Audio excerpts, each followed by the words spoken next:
My reading notes for Get Off Your Butt by Sean Stevenson. Written for the active, not passive participant, this book offers an inspiring program for overcoming big bumps in the road, eliminating excuses, ending insecurities, and standing up for happiness and success in life.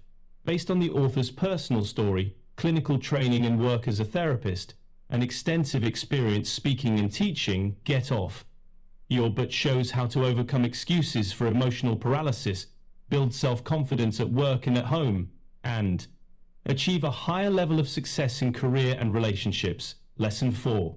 Focus your focus. The ability to manage your focus is one of your greatest powers. What you put your attention on determines what you accomplish, how you feel, and what you can handle in life. You might even say that it has the biggest influence over what happens to you in life. Here's the perfect example. Happiness is right in front of you. How focus works. Our conscious mind can focus on only about 7 chunks of data per second. After that, it loses focus. There are an infinite number of things to pay attention to, yet our focus limits us to a relative few. And these few are of prime importance. Whatever you focus on, your life will head in that direction.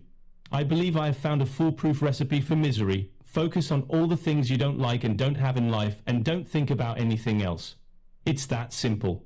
The egg timer technique. My parents never formally studied a word of psychology, yet they instinctively knew that if I focused too long on a negative aspect of my life, I would only make it worse. If they caught me feeling sorry for myself, they would say, "Sean, if you want to feel sorry for yourself, that's totally okay." They would then go to the kitchen, rustle around in the pantry, and return with an egg timer and this instruction. "However, Sean, today you only get 15 minutes. Ready? Go." And the egg timer would click off the minutes. Of course, after 5 minutes of wallowing in uninterrupted self-pity, I would get bored and want to go play. They would then remind me that I had another 10 minutes to go. "Sean," they told me, "you can certainly cry if you want to. You're just not allowed to drown in your tears." Years later, I realized they were really teaching me the power of gratitude. Gratitude is simply focused appreciation. It is nearly impossible to be upset in a space of gratitude. Compare leads to despair. Comparing ourselves to others is a game that ends badly no matter which way you play it. If you act as if you're worse off than others, you will believe it, and you will live your life feeling inferior. If you act as if you're superior to others, you'll believe that too, and you'll live a life of arrogance. No one will want to be around you. This little mantra says it all. Compare leads to despair. Anytime I catch myself feeling sad because I don't have something someone else does, I repeat my mantra, and the gnawing feeling of lacking something quickly subsides. To take a chance on happiness and adventure is a way to build your dreams. To focus on not doing something because of what others might think of you is a way to completely lose touch with your authentic self. When we constantly focus on what others think of us, more correctly, what we think others think of us, we make every decision in a space of hesitation and fear. This focus on what we're afraid of causes the body to live in a constant state of panic, stressing all its systems. Some amount of stress is fine and inevitable in life. But this constant stress causes more illnesses and premature deaths than can ever be recorded. My personal remedy for stress relief requires no training and can be done anywhere, at any time, by anyone. What is it? Laughter. In fact, even curving your mouth upward in the semblance of a smile, no matter how you feel inside, stimulates your brain to release healing chemicals into your system. Here's my prescription. Giggle more, smile more, have a good belly laugh as often as possible. Get off your butt now. How to lighten up? My clients are often weighted down by the plight of stress. When I feel that they need to lighten up, I give them this assignment. 1. Put a big, goofy grin, not a scary clown smile, on your face. 2. Pull up the memory of one of the funniest things you've ever seen, heard, or experienced. 3. As you focus on your funny memory, increase the brightness of the picture. Make it louder, bigger, and more lifelike in your mind. Pretend you are back in that moment and feel the uncontrollable laughter bubbling up inside you. 4. Pull up the memory of a time you laughed so hard you cried, or fell on the floor. 5. Breathe in that feeling of happiness and send it through your bloodstream. 6. Notice how much lighter your body feels. 7. Finish up by squeezing your nose. Fairness is an illusion. One of the toughest parts of my job is helping people who can't stop focusing on what's not fair. I call it the "but it's not fair" disease. Whoever you are, the cure is the same. Be forewarned, it may feel uncomfortable at first. However, if you embrace it, I promise you, it will set you free from your struggles. Fairness is an illusion. Fairness never existed and never will. No one in life gets less or more than anyone else. We just get different stuff. That's right.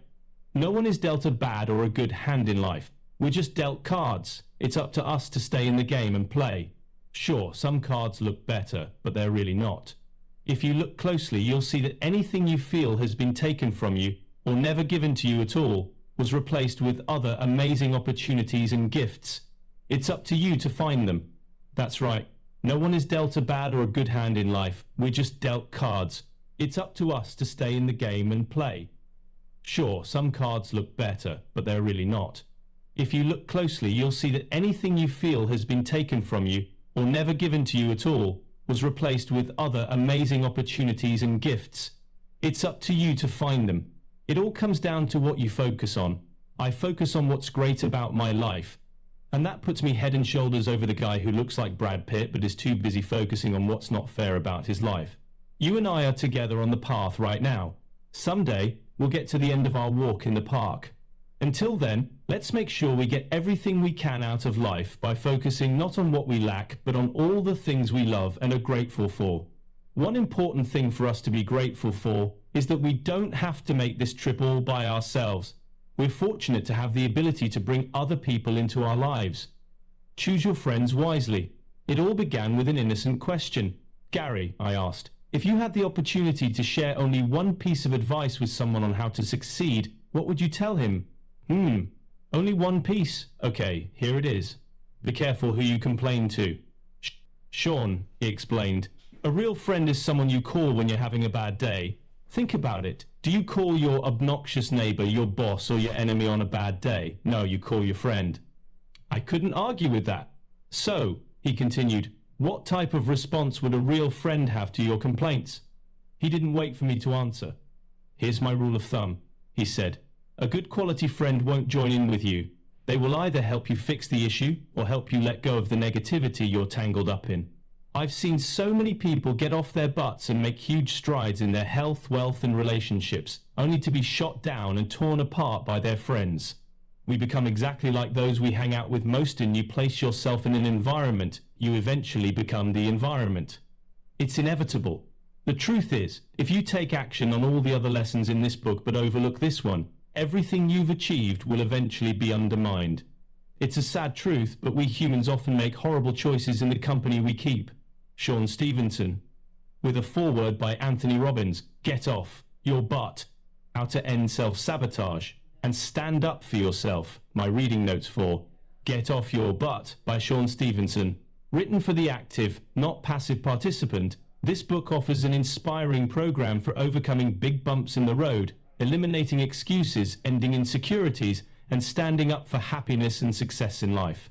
Based on the author's personal story, clinical training and work as a therapist, and extensive experience speaking and teaching, Get Off Your Butt shows how to overcome excuses for emotional paralysis, build self-confidence at work and at home, and achieve a higher level of success in career and relationships. Avoid the takers. I'll bet you know at least one person in your life who mooches off you, selfishly using your money, talents, social network, or belongings. Maybe you even tolerate it. Don't. Takers like this man have no regard for you, your wishes, or your boundaries. Avoid the drainers. Now let's talk about the member of the pit crew who pokes holes in your gas tank. These people are drainers. They drain your energy, bringing drama, darkness, and negativity into your life. No matter how strong you are, drainers will eventually suck the life out of you and suck you into their depressing world. You can spot them easily by listening to what they talk about. Negative statistics, scary news stories, health warnings, and horrifying, terrible personal accounts are par for take horse. You should be able to talk about all kinds of things. Yet if you begin to notice that certain friends can talk only about what's wrong, bad, and unfair with the world and their life, and, by extension, your life, that's a sign that you're talking to a drainer. Avoid the destroyers. They actually get a thrill out of destroying minds, bodies, spirits, dreams, opportunities, and property. Sometimes they do this unconsciously without even realizing it, but sometimes they do it on purpose. These are the so-called friends who pressure us to drink, to get drunk, to always blow off our work and play, to quit on our dreams, to break the law, to do something unethical or immoral. The list goes on and on. Destroyers are angry people. They show the world they don't care by challenging authority and laying waste to everything they come into contact with. Destroyers feel they have nothing to live for outside of seeing what they can get away with. The fact that their actions have negative consequences for others rarely, if ever, registers on their radar. As annoying and destructive as they are, takers, energy drainers, and destroyers are generally not evil people. They are people who need help. But unless they come to you specifically asking for that help, you need to stay out of it. Get off your butt now. What kind of pit crew member are you? This exercise is very straightforward, but it asks you to be ready to accept the truth. Call up your 5 closest friends and ask them to be really candid in their response to what you will be saying. Explain that you want to be a better friend and fill them in briefly on the basics of what you've learned in this chapter. Then ask them if they feel that you've taken from, drained, or destroyed them in any way. If you have, apologize, tell them that you value their friendship, and ask how you can better serve them as a friend. Relax. I'm not suggesting that you need to scrap your entire pit crew and recruit a new batch of friends. You just need to consider how much time you want to spend with certain people. This is why I split my pit crew into 3 groups. Friends I always want to be around 2. B friends I want to be careful of 3. C friends I want to say see you later 2. The majority of your friends will probably fall into the B category.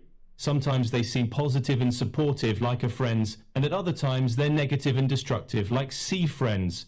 You never know who will show up when you hang out with them. Your goal from this day forward is to recruit a friends into your pit crew in a world overpopulated by B and C friend behaviors. It takes only a few of friends, or even one, to transform your life. The quickest way to figure out if a person is a friend material is by meeting and observing his closest friends. Another clue is to watch how the individual reacts under pressure. Does she flip out and make really big deals about little things? Red flag. Where to find a friends. My potential of friends tend to turn up at personal growth seminars, places of worship and meditation, healthy restaurants, adventure clubs, bookstores, coffee shops, gyms, and dinner parties given by other friends. 2 themes characterize all these venues: upbeat and health conscious. By now you're probably wondering, Sean, does this mean I have to dump my B and C friends right away? Of course not. I'm certainly not suggesting that you whip out your cell phone and call all your friends and let them know what category they're in. The main point is to learn to pay attention to the people you surround yourself with and how they make you feel. Once you do that, the sorting process will take care of itself. Letting go of friends should never be a cruel process. And yes, almost everyone deserves a second chance. Yet even with the strongest pit crew, you still have to face the biggest hurdle alone, taking responsibility for your past, present, and future. Owning the good, the bad, and the ugly truth of where you are and where you're headed will become your secret weapons. Lesson 6. Take full responsibility. This last lesson is all about ownership, one of my favorite words in the English language. Until you own something, it owns you. It doesn't matter if it's an addiction, a fear, an excuse, or a thought. If you try to pass it off, deny it, or argue with its existence, it will continue to control your every move in life. The weakest people on the planet own nothing. I'm not talking about owning physical possessions, I'm talking about truly meaningful things. Where they are in life, their physical health, the pain they've caused others, the good they've done others, their reaction to the abuse they've endured, the ways they've chosen to numb their pain, the direction in which their life is pointed. Until you own your life, the good and the bad, you're like a beached fish flopping around on land. You can move all you want, but you're not going anywhere.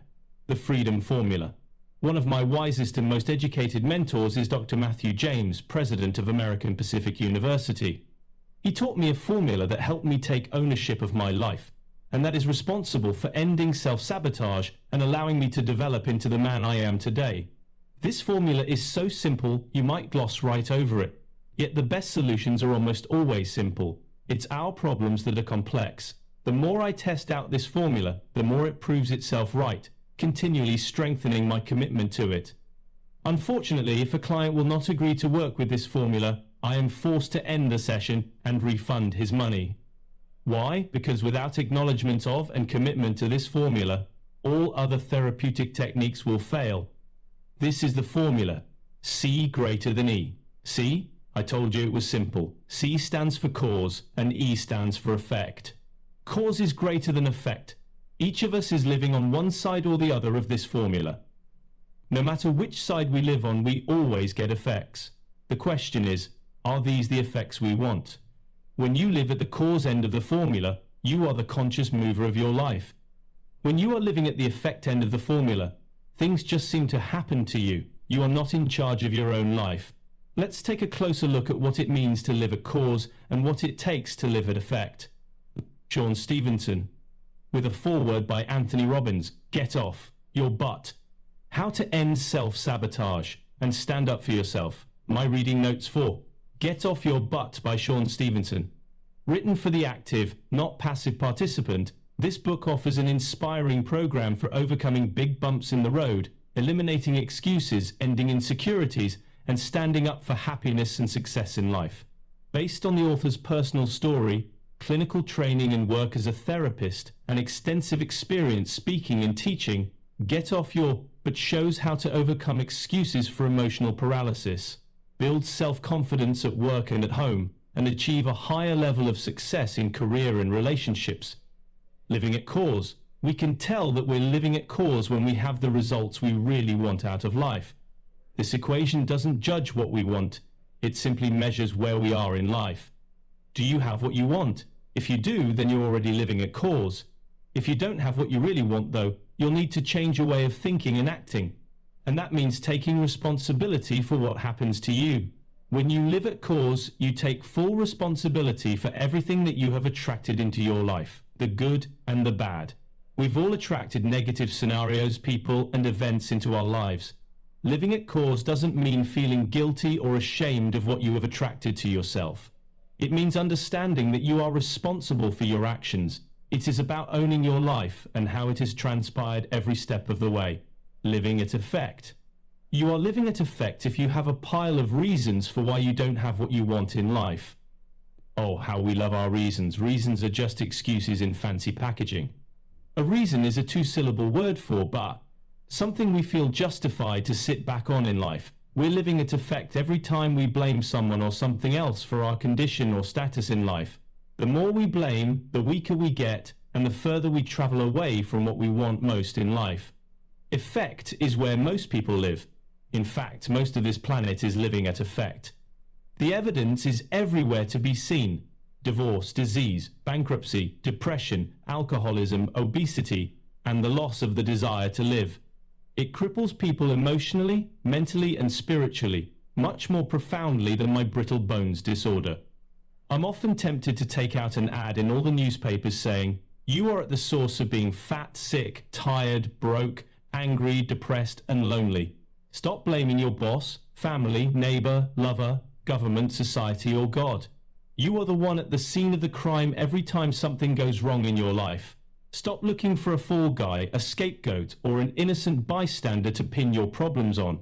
Until you take ownership for your life, you will always be chasing happiness."